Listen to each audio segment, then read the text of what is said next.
welcome to Beyond the Ballot with Citizen Travelers. We are so thrilled to have with us today Secretary of State of Connecticut, Stephanie Thomas. And just a little bit about Secretary Thomas. She is Connecticut's 75th Secretary of State.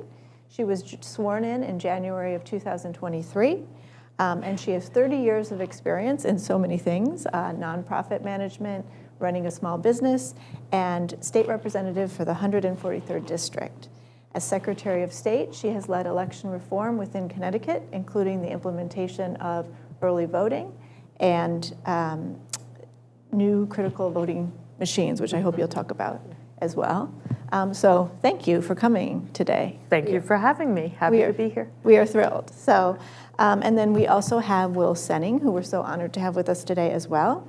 Will is the Election Security Advisor for the Northeast region at the Cybersecurity and Infrastructure Security Agency, CISA, which is a part of the Department of Homeland Security.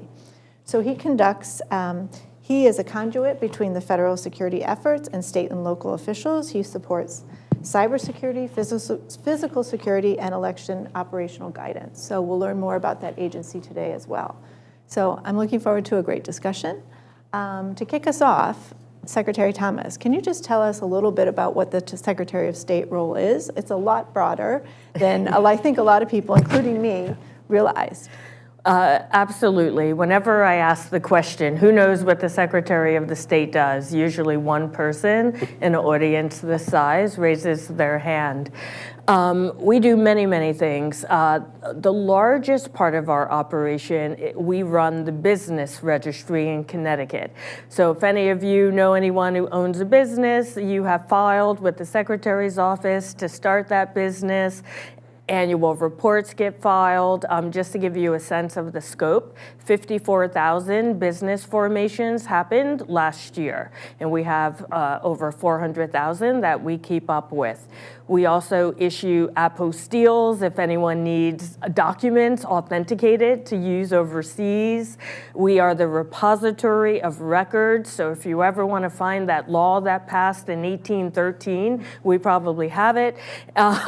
And most people think of us because we oversee the administration of elections. But just to give you a sense, in our office, we only have 15 people in that department, and we work with over 500 town clerks and registrars of voters, all political candidates, political parties, and of course, members of the public who want to weigh in on elections, which is happening more and more these days. For sure, yes. So that's super helpful, and we'll kind of talk a little bit more about some of those roles today. One thing that I think which got us started talking, which I love, is that you are really committed to promoting civic engagement and civics within Connecticut. You have a couple great definitions on your website, which you describe civic education as understanding your rights as a citizen, and civic engagement as participating in your community and helping the public by identifying issues and working to solve problems. I love these concise definitions because they are so aligned with our mission at Citizen Travelers, and we're always looking to kind of describe that in such a succinct way. So I may borrow those. Absolutely. But tell us a little bit about why civics is so important to you and why you've made that a focus in Connecticut. To answer that question, I hope you'll indulge me. I usually quiz every audience, and Travelers should be no exception.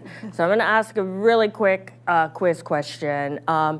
If there's an issue happening and there's a public hearing in the General Assembly in Connecticut, and you want to testify and you want to know how to sign up, when it's happening, where to go, do you check the calendar, the journal, or the bulletin in the General Assembly? Does anyone know? Shout it out. Okay, this is exactly the answer I get in every room. One more quick question. Election day is the first Tuesday in November. True or false? False. So There's no civic literacy, and I tell audiences, don't start feeling badly about yourself. It's because no one actually teaches us any of this stuff, what I like to call civics you can use. So I ran for the office because when you heard what our office does, there is no statutory requirement for us to do any public education. There is no statutory requirement to teach people how the voting process works, how elections are run. There's no requirement, and therefore there's no funding. And I thought when I was thinking about running, I thought it was a great opportunity to bring some intentionality around civic education because kids in high school have a half credit requirement, but if you missed out on that requirement because you're a certain age and it wasn't required, or you graduated from high school around the time I did, a long, long time ago, there's nowhere to really get any of this information. So I have made that a major priority of our efforts. I call myself the Chief Civics Officer to try to bring civic education and therefore civic literacy back into the conversation so that we can have a government that reflects our values. I'll just say that when I travel around, so many people say, like, government doesn't reflect me, I don't trust government, government never meets me where I am, and some of that is because we don't know how to participate. So I think we can cure a lot that ails us these days just by increasing civic education. I couldn't agree more. I think that's really what underpins Citizen Travelers, and so I think it's amazing that you're doing that, and we really appreciate that. Thank you. One of the pieces that you have as part of your civics program is your civically engaged organization, which you call the CEO program, which is a little different than how we think about CEO, but civics is a big priority of our CEO, so somewhat aligned. And it encourages businesses and nonprofits to be civic ambassadors. We obviously believe in that at Travelers. Can you just tell us a little bit about that program and how the link with the business? Sure. When I first got to the Secretary's office last year, I thought, like, wow, we do all of these things and none of them are connected.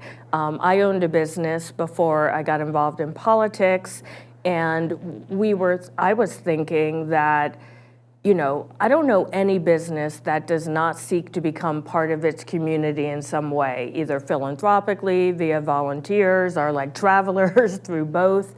And I started thinking, how can we connect that with this goal to increase civic literacy? And I thought, well, why can't we ask businesses to help spread nonpartisan, factual information about how people can make their voices heard or understand how government operates? So we put together this program. It's been fantastic. We've had over 200 entities sign up, and it's led to some really interesting partnerships, which I'm happy to share, or I can skip over that. Sure. You know, it's really led to everything from like a larger entity like Connoisseur Media ended up giving us free PSAs for the election last year because turnout in municipal elections in Connecticut is only 34%. So we were trying to increase people's interest in going out and voting and making sure they had all the information. So Connoisseur donated these ads. If I go, I heard a newspaper in Kent, they were like, hey, we have writers, let's create a voter guide for our town. So they wrote a voter guide for the first time in 20 years and put it out. And in fact, you may not realize it, but this conversation only happened because as we were casting about, like, who would make a perfect CEO, I ran into someone from Travelers at an event, and I had their business card. We're like, hey, that's a big company. Let's reach out to them and see if they want to be a CEO. And then we learned all about Citizen Travelers, and here we are today. Yes, so it's been great. Yeah, I think I'm a big fan of private-public partnership. Yes. So I think that program is amazing. One important aspect, let's move a little bit to elections. One important aspect of the Secretary of State role is obviously in a big piece of civic literacy is elections. Can you just discuss a little bit about the state election laws and the significance of those and how our elections work? Sure. How much time do you have? No. So a lot of people don't understand. So election law in every state is definitely different, but it also differs town to town here in Connecticut. Unlike most states in the country, Connecticut's elections are administered on the municipal level, whereas most states are at the county level, and that creates some real differences. One of the main ones being that our registrars of voters and town clerks are elected entities. As duly elected officials, a lot of people make the mistake of thinking they work for the secretary. They do not. They are elected in their own right, which means I cannot compel a local elected person to do anything except follow state and federal law. Anything outside of that is outside of my purview, although I do try to charm them into certain activities sometimes.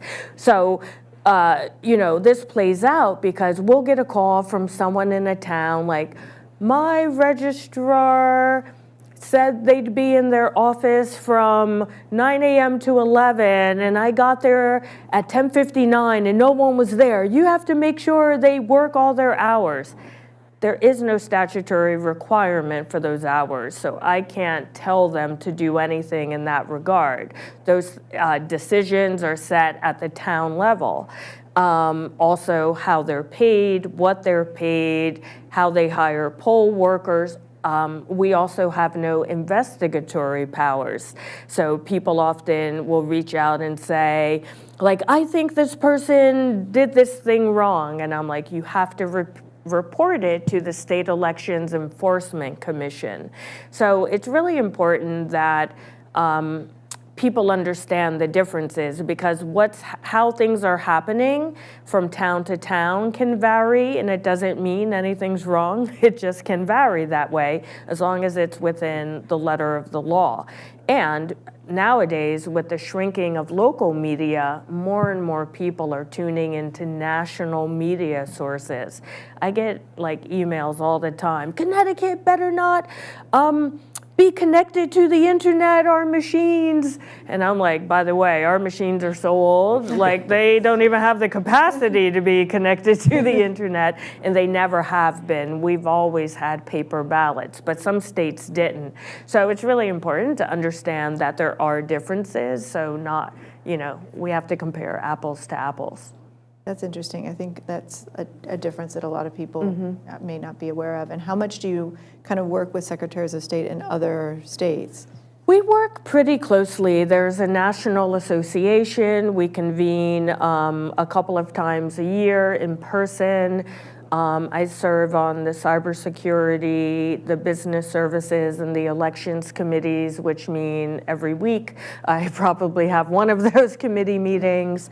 I also serve on the executive board. So we have a lot of conversations. We work very collaboratively. So if someone's seeing something in one state, we try to pass that along quickly if it's something problematic. And we share how we have solved problems. Like Connecticut became the 47th state to adopt early voting. So all of my colleagues reached out like, one, it's about time, and two, if you need help creating your procedures, give me a call. So I appreciated that support as a new secretary. That makes a lot of sense. Yeah. It's super helpful. That's a good segue to bring you into the conversation, Will. Can you briefly describe kind of what your role is for the Northeast region and how you're ensuring election security? And adding value to that process. I'm not sure I'm personally ensuring it in big total, order, right? No, thank you. It's all on you, Will. I am the election security advisor for Region 1, which is actually the New England states. Sorry. So I'm New England focused entirely. And on a broad level, we advise state and local election officials on improving their security posture. And like you mentioned at the beginning, we kind of divide that into 3 buckets of cybersecurity, physical security, which is becoming all the more important and the focus these days, unfortunately, and operational security, just sort of procedurally. We do a lot. We provide a lot of direct services to those state and local offices, such as cybersecurity assessments of their cyber systems, physical security assessments, and those, I'll get into a little more detail about those later if we have the chance. Also, we do a lot of training. I've trained just over the month of September and October, first week of October, we provided de-escalation training across New England to over 1,000 local election officials in all 6 states. But the training takes a lot of different forms. We do tabletop exercises on incident response planning, training on how to handle suspicious mail packages, training on de-escalation, like I mentioned, continuity of operations planning. So sort of, we have a palette of training services that these local election officials can choose from, and will deliver whatever they feel is the greatest need on the ground.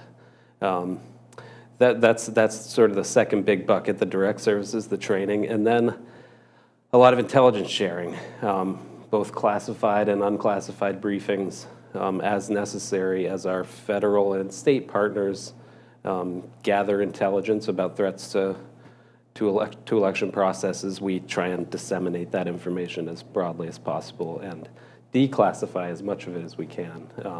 And also work with our partners at the federal level to get security clearances for election officials. That unfortunately has been a need over the last decade, and we've really expanded the number of election officials across the country that have security clearances and can go to those secure facilities and get that information.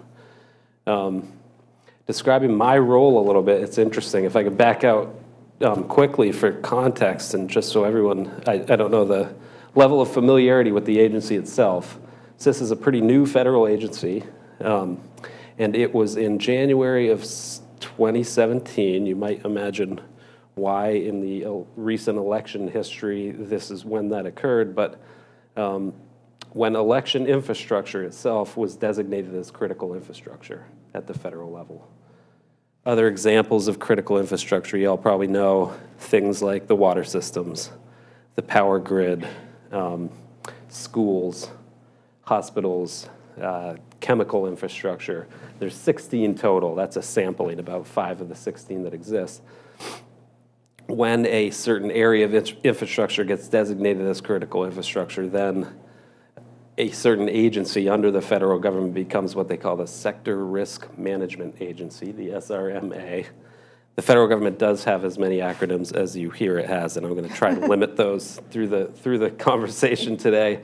But so CISA became the SRMA, the Sector Risk Management Agency for elections.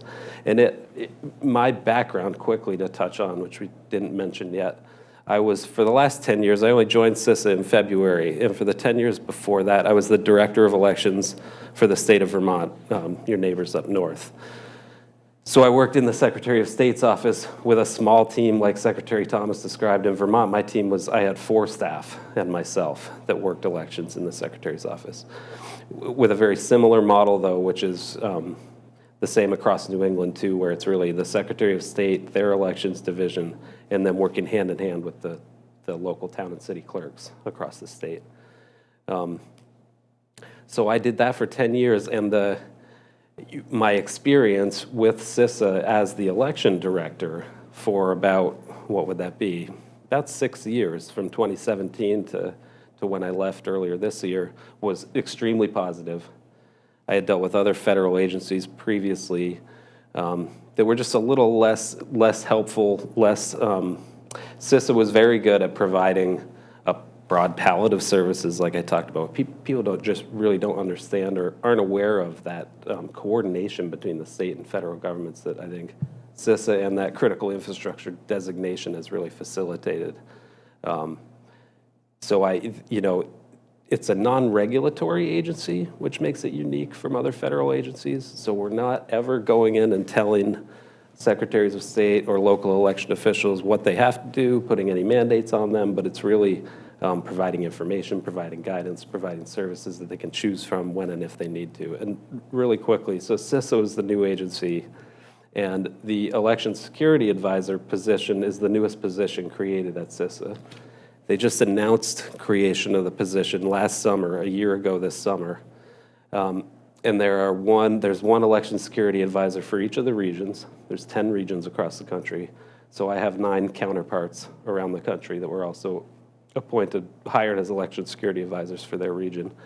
And they made a real concerted effort to hire folks like me who had a lot of experience in election administration. So 6 of those 9 of my colleagues are also former state-level election directors, and then some big former county directors as well, and a few IT elections directors.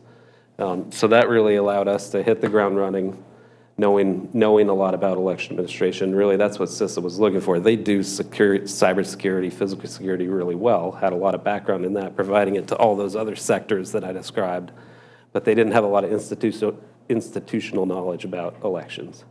And the creation of my position was to sort of bring that to CISA and to provide a vector, really, and I describe it as a two-way street, where I can, speak in the language of secretaries of state and local election officials, describe what services CISA has, why they're of value to them, and at the same time, and almost more importantly, describe up to CISA what the reality of election administration is on the ground, why a certain training doesn't necessarily make sense, why there's a gap in the products that we need to fill that's a real need out there among election officials. And the last thing, importantly, like Secretary Thomas described, the distinctions across the country. And she said it, the really unique nature of election administration, for example, here in New England at the town and city level.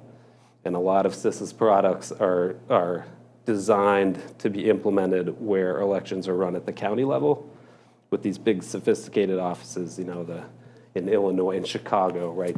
The county that runs the Chicago elections probably has as many voters as almost all of New England. And so it's been the role I've really tried to play is bringing understanding up to CISA about how elections are run in New England and how we need to tailor our services to that mode of administration. That's so interesting. Yeah. I think it's kind of amazing to think that before 2017, elections were not part of the critical infrastructure. I mean, 60 is a pretty long list that it wasn't part of. So that's, it sounds like it was well worth adding, right? So in that vein, I'm always tempted to tap back into my prior experience, but I've always said to people that how much election administration changed. I started as director in 2013 and left in 2023, and it's everything is before and after 2016. I describe it as the BC and AC of election administration, essentially. Night and day, the profile that it gained, before that time, nobody knew my job existed. You cast your ballot, you woke up the next morning, heard the result, and you moved on.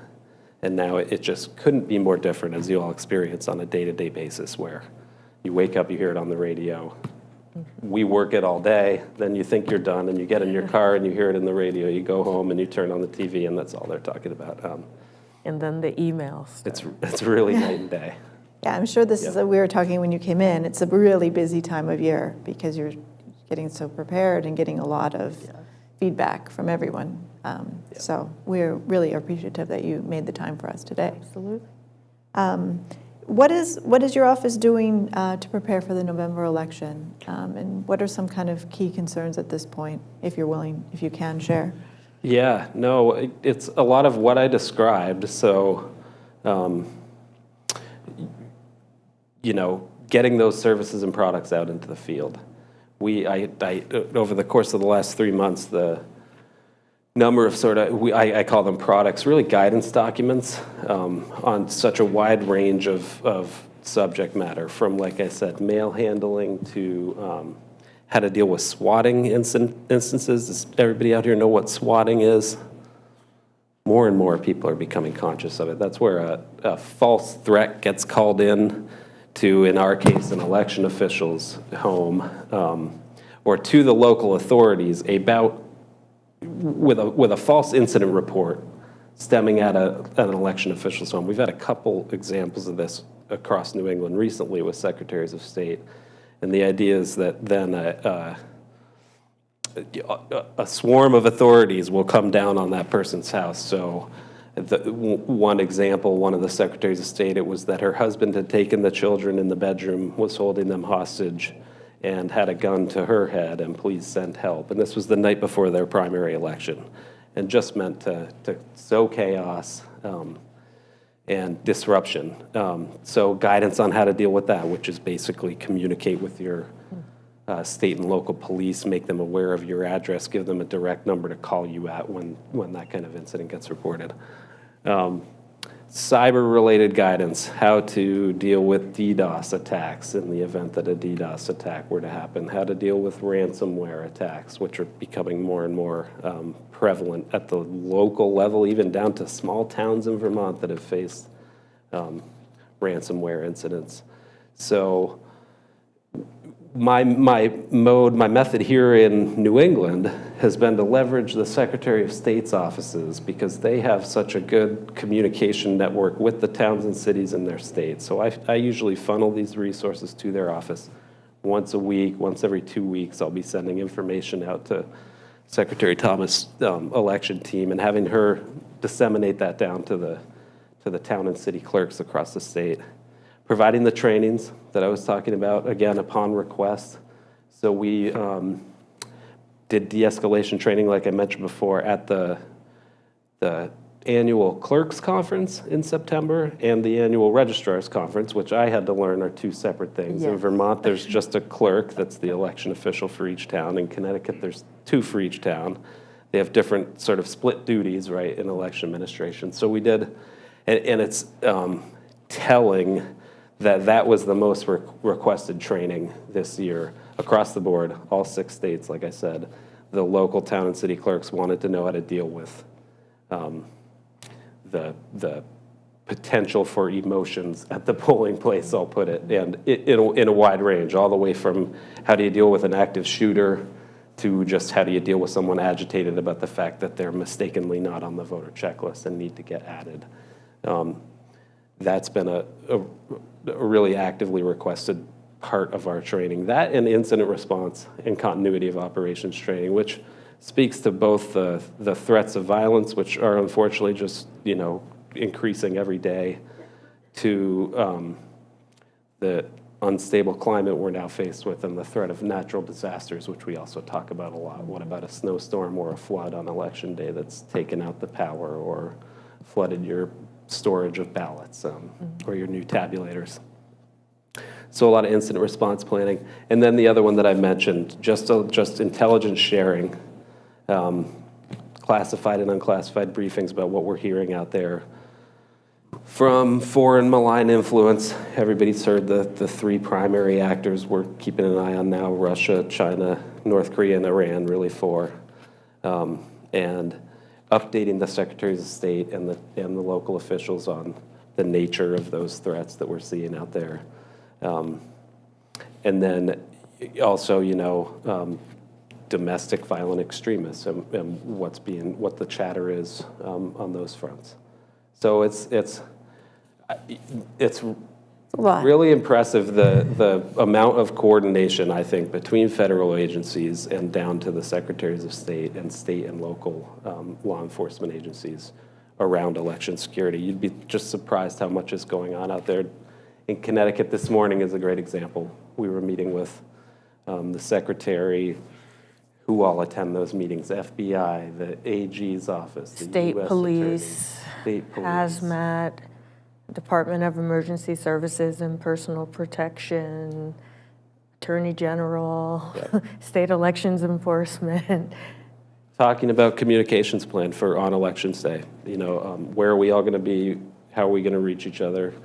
What's the chain of command given the circumstance we're faced with? And it's really an impressive level of preparation going on. It sounds like it. Yeah. So, Secretary Thomas, can you just weigh in a little bit about what's going on at the state level, just kind of you just alluded to, but just tell us a little bit more about what you're doing in that area. Sure. I think the unique challenge that Will touched upon, but people don't really think about what it means.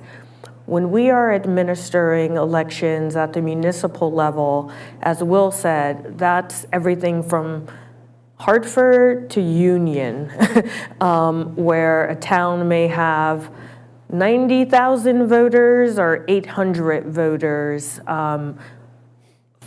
many full-time staff people to someone who works by appointment only, 1 day a month. And trying to create uniformity in terms of expertise was something that I saw as a challenge from the day I took office. So we have spent all of this time trying to bring everyone to a playing field, starting line. Just by way of example, when I first took office, I had an opportunity to speak with a lot of registrars, and I'm like, who knows what swatting is or doxing? And like, only a few hands went up. I asked, how many of you receive cybersecurity training from your town's IT administrator? Only a few hands went up, or like people would say, oh yes, I've received that training 3 years ago. And I'm like, it changes, right? So the good news is CISA and also Connecticut's National Guard started 2 years ago doing cybersecurity assessments in every town in Connecticut. So that was concluded last year. We were able to work with the Department of Emergency Services and the state, other state agencies, to give the same cybersecurity training that we as state employees get, to make it available to all election workers as well, so that they are kept up to date on the latest attempts of malware, phishing, etc. We were able, through CISA, to push out all of that training from de-escalation to active shooter to mail handling and on, so that every election worker could participate in it. I also have monthly calls with all the registrars and town clerks to keep all of these things top of mind, to make sure that we are building resilience. My fear is always, every town in Connecticut is mandated by law to have an emergency plan. But honestly, a lot of towns hadn't taken it out in years because no one had to. So I thought it was very important to start building resilience among local election workers. So that group that we talked about, we also dedicated every year. The governor hosts an emergency preparedness drill for emergency workers, but this was the first year ever it got dedicated to elections. So that allowed every town across Connecticut to get together with all of their local emergency responders, and we did scenario planning, like what happens if someone tries to, I'm not supposed to repeat what the scenarios are, but what happens if many different types of things happen? And we also, it's happening this week, just because we work so collaboratively, we thought, hey, law enforcement, local police officers often don't know election law and what is and isn't allowed. And when an issue comes up at a polling place, they don't know how they can intervene. So we're doing a training, not we, but state police is doing a training with them this week. So everyone's on the same page. So before I got into this job, and maybe it actually wasn't happening before I got into this job, but I think every voter in Connecticut should feel assured that there's so much happening behind the scenes that never makes the headline because it's not sexy, to secure not only everyone's right to vote, but also all election workers, their physical security, and honestly, their mental health. Yeah. Perception is reality. The perception out there is election workers do not feel safe, even in the absence of any credible threat in Connecticut, but we're all in this news cycle where they feel like something could happen. So we also spend a lot of time trying to make them feel good about doing their job. Yes, I think that's a very sad state of affairs sad. if people don't feel safe working at the polls. But it's interesting, you told an anecdote when we were Yeah. chatting at the beginning about someone who felt that way. Yeah, we have a great program for college students. We receive some federal funding to try to get young people interested in serving as poll workers. So we received a grant, and we have a cohort of 40 college students around Connecticut. They are the best. It is so cute. And they are receiving training at the moderator's level. They're so excited. They're going to work 20 hours during the upcoming election. And during one of the Q&As, one young lady, 19, she was like, you know, my mom wanted me to ask what you're going to do to keep us safe while we're working because she's worried.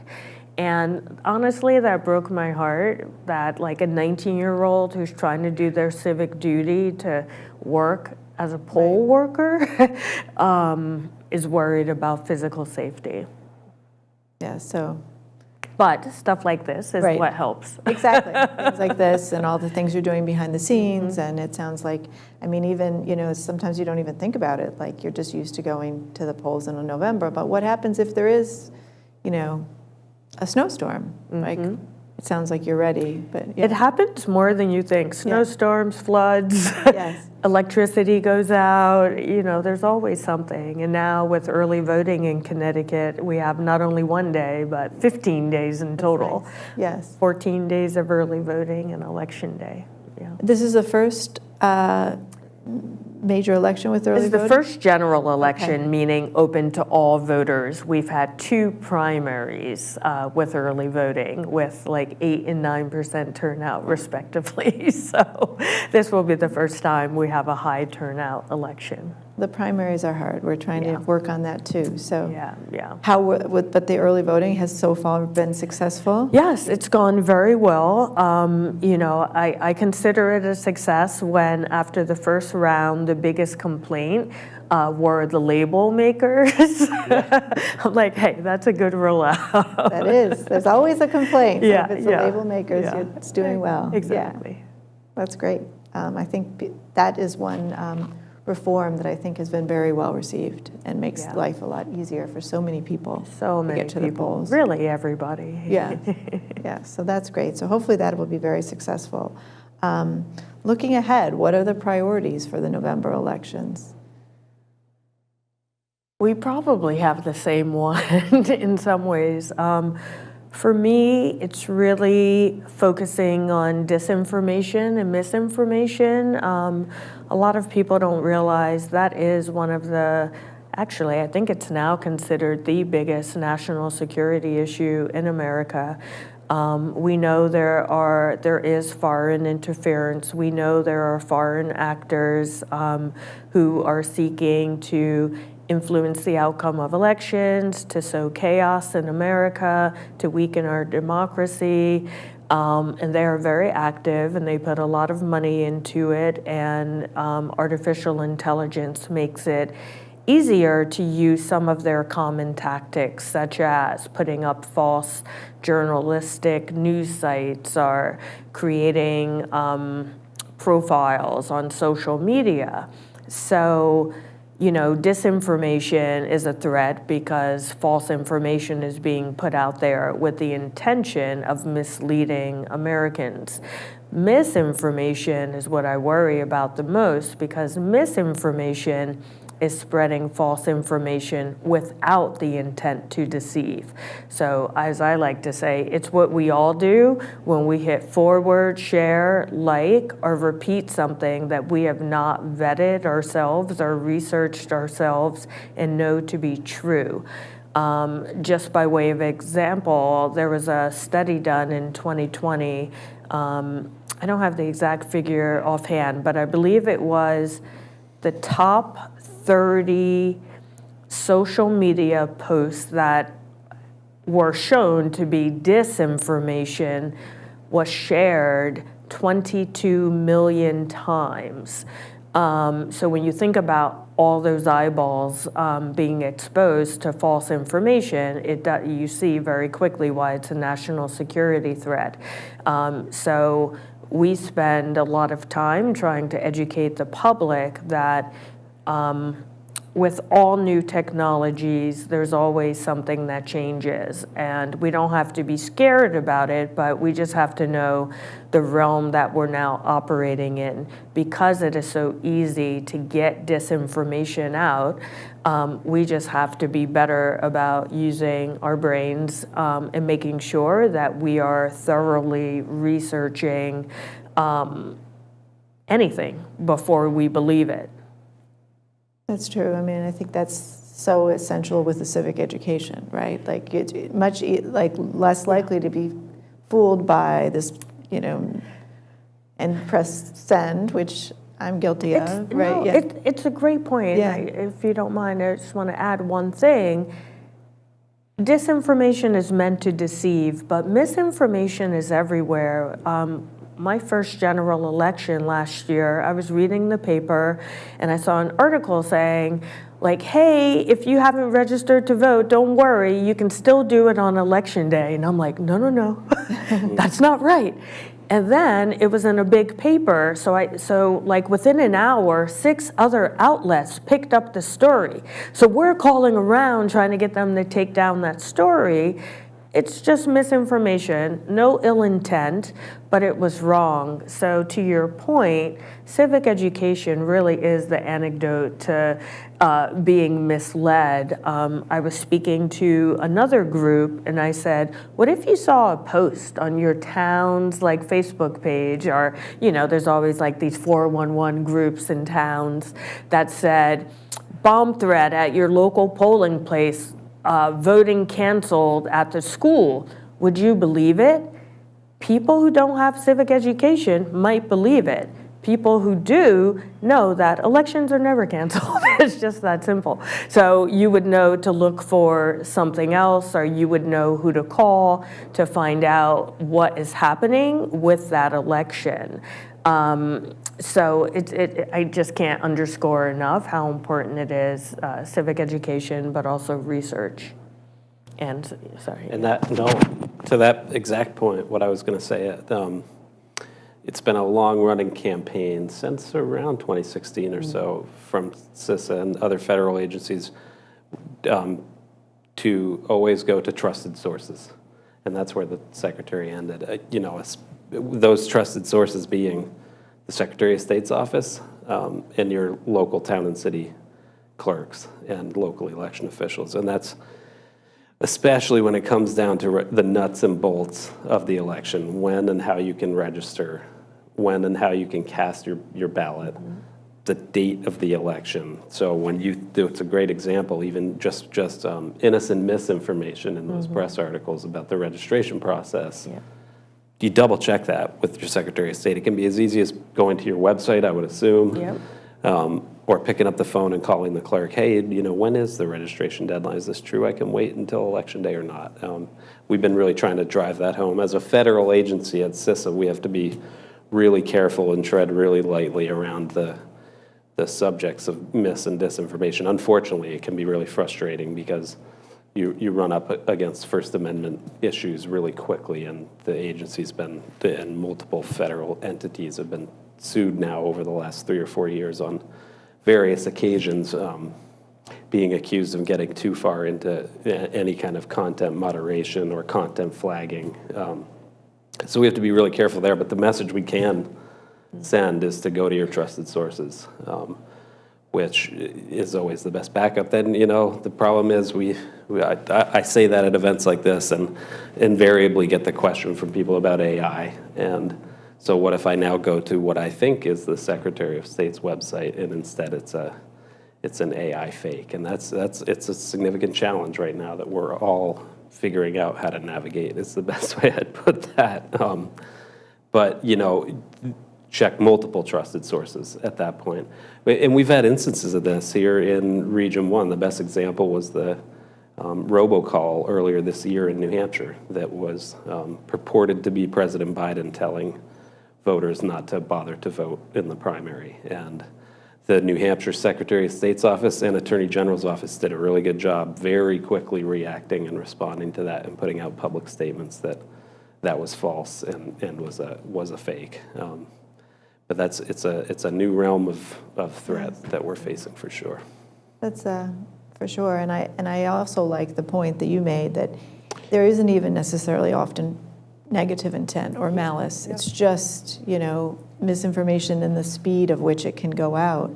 And it's mainly because election law does vary so greatly from state to state. Well-meaning people all the time put out false information. There's a lovely lady who lives near me. She emailed me like, hey, I wanted to make sure everyone knew about early voting. I put together an email. Would you mind looking at it? Because I've been trying to train people, send it to our office and let us approve it. So we approved it. We changed some things, we sent it back to her, and then I'm on her e-blast list along with, I think, 3,000 other people. I get the email, and it has the wrong hours listed for early voting. And I'm like, it was a typo. But, 3,000 people received that. Right. So, verify, verify, verify.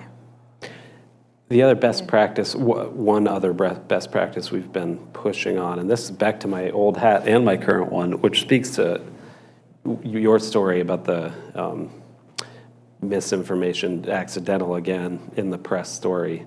And then also just ability to respond to incidents going on. There's a bomb threat at the school. It's closed. The election's canceled. We advise, and most secretaries of state and election administrators are doing it now, but to meet with the media and to develop a really close relationship with especially your local media sources so that they know where to turn for trusted information, where if they see something online on the day of the election, before they're pushing it out there or publishing anything about it, they're picking up the phone and calling Secretary Thomas and checking with her and what she's heard. So that preparing not only in the same manner kind of that we do with the law enforcement agencies and emergency responders, also bringing the media into those meetings or into their own separate meetings to sort of just get a pre-plan of how we're dealing with public communications in the event of an incident. Mm-hmm. That's great. It sounds like you're doing We do a lot. Exactly. You're doing a lot. You're doing everything you can. So I think people should take away from this that you can feel comfortable, that there's a lot going on behind the scenes to make sure our elections are safe, secure, and accessible. And I don't want to leave the illusion that the media is problematic. Ever since that incident last year, forewarned is forearmed. So we just set a new policy. 4 weeks before every election, we start sending out FAQs.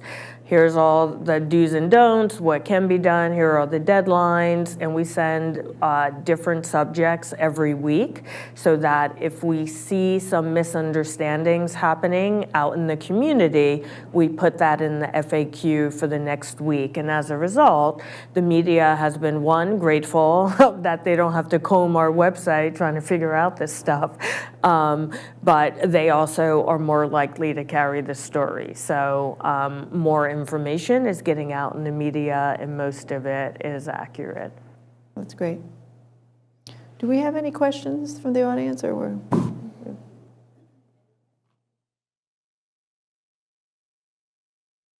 A lot of information. I have a question. Has anyone learned anything new? Has anyone, oh good, I saw a lot of head nods. Has anyone used early voting yet? Does anyone want to hear more about it? I see a lot of head nods.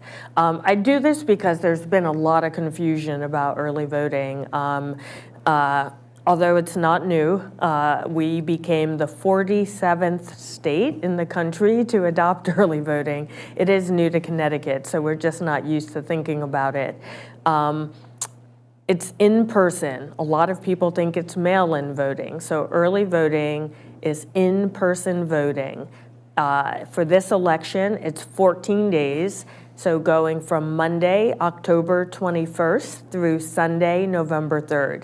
Yes, 2 Saturdays, 2 Sundays, and 2 days with extended hours. Most days are 10 a.m. to 6 p.m., but October 29th and 31st are 8 a.m. to 8 p.m. So the other thing that people have been confused about, it is not your usual voting location.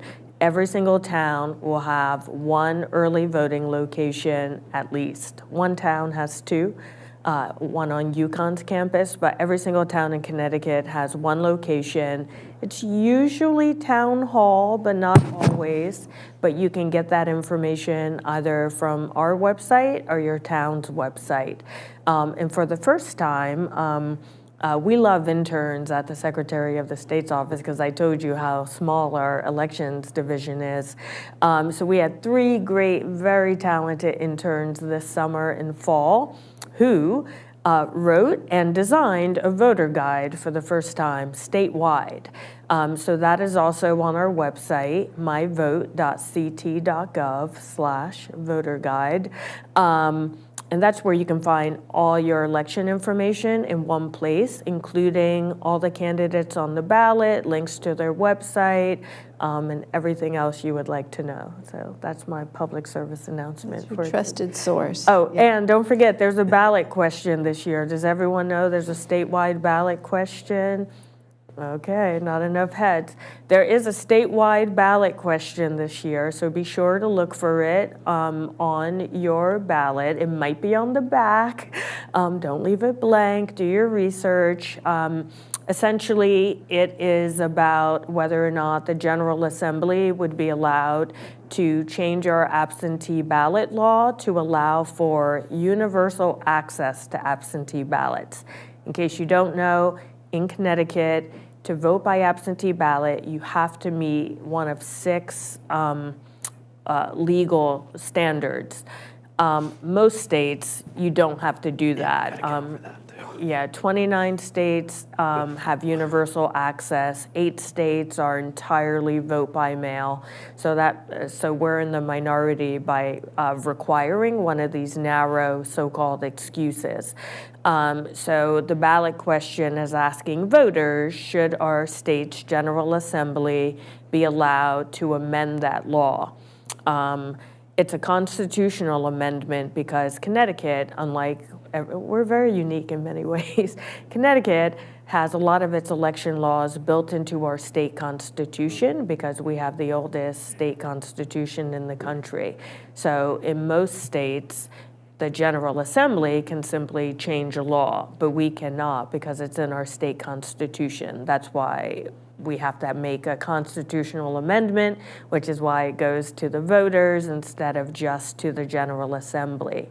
So if you vote yes, that means you want the General Assembly to be able to amend the law. If you vote no, it means the absentee ballot law will stay as is. That is a quick and dirty way of explaining it. The voter guide will give you all the language and links to the explanatory text. I highly recommend the voter guide. That's great. That's great. We love interns also. Yes. So, Yes. And it's also, it's worth noting for people on the phone that, early voting as well as, as well as the absentee requirements is set by state, which I don't think a lot of people realize sometimes. So it can vary. So that's one of the things that it's important to go to your trusted source and see, when is my early voting? What is it? Because I think if you look at state by state, it's sometimes surprising. Yes. The wide range. Very different. Right. Yeah. Like some states have 30 days of early voting, whereas, many states, you hear it on the news every night. Their early voting began like a week or 2 ago. Ours starts on Monday. Yeah, so something worth checking as well as the absentee.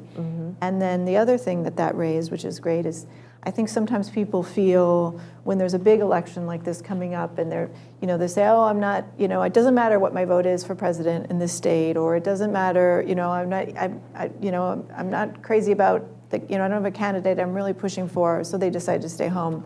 But there's so many things on that ballot Yes.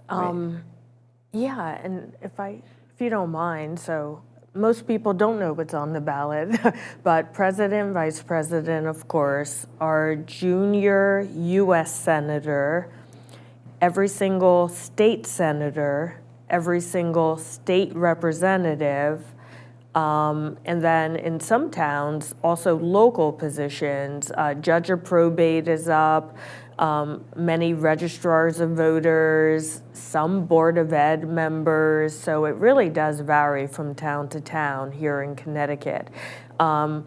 And we keep saying trusted source, but I think I opened by saying how many people know what the secretary does. No one knows that the Secretary of the State's office is the trusted source and that we have a ton of resources.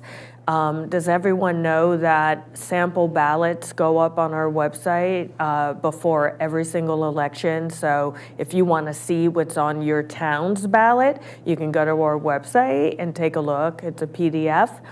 And that comes up with municipal elections. I don't know about you, but I often go to my town's elections and find like 5 ballot questions. And I'm like, I didn't know this was happening. Well, you can always find your sample ballot on our website, in addition to polling places, election calendars with key dates if you want to switch parties or register, that type of thing. So much info on one website. No, it's a lot. It's really great to think, to prepare in advance, because there's a lot to think about. I have been guilty of going and seeing like, oh, I don't even, I wish I would have done a little more research in advance. So. Yes. So thank you so much for being here today. This was a fabulous conversation. I think we definitely learned where to go for information. So anything you want to leave people with today? Go ahead, Will. Trust the process and spread that message. For all the threats and questions and potential risks we've talked about today, overall the integrity of the election process is very strong. And the undermining of that confidence in that integrity is the biggest threat. And when I used to serve as director, when people would call me directly at my office there in the Secretary of State's office with some concern, and after about 2 minutes of explanation of just how diligent and how structured this process is, they keep close track of every ballot, everyone who's voted, the number of ballots at the end of the night, the results have to match the number of people that are checked off the checklist as having returned a ballot. Nobody can return more than one. There's real integrity to the whole process. The elections are audited across the country year after year. The machines are audited year after year. They're proven to be accurate every time. There's just no credible evidence of any fundamental doubt in the integrity of the results that you're going to see announced. And it takes time because of these different rules around absentee balloting that we've talked about. Some states allow their election officials to process the absentee ballots as they come back before Election Day. Other states, particularly Pennsylvania, that there's a lot of focus on this year, does not. So they have to wait, and they will start processing all of the early ballots on and after Election Day, unfortunately. So it can take time, but the result ultimately has serious integrity, and you can trust the process. Because you said that, I agree. I'm going to focus on something else because of citizen travelers, which is, I always tell audiences, policies are not written on Election Day. So yes, get out and vote in every election, but that is step one of the democratic process.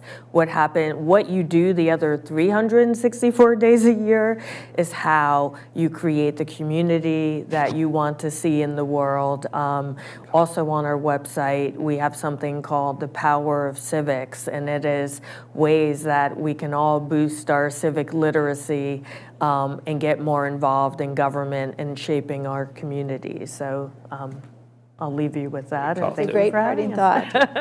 And that's what Citizen Travelers is. So thank you. Yeah. Thanks so much for being with us today. Absolutely.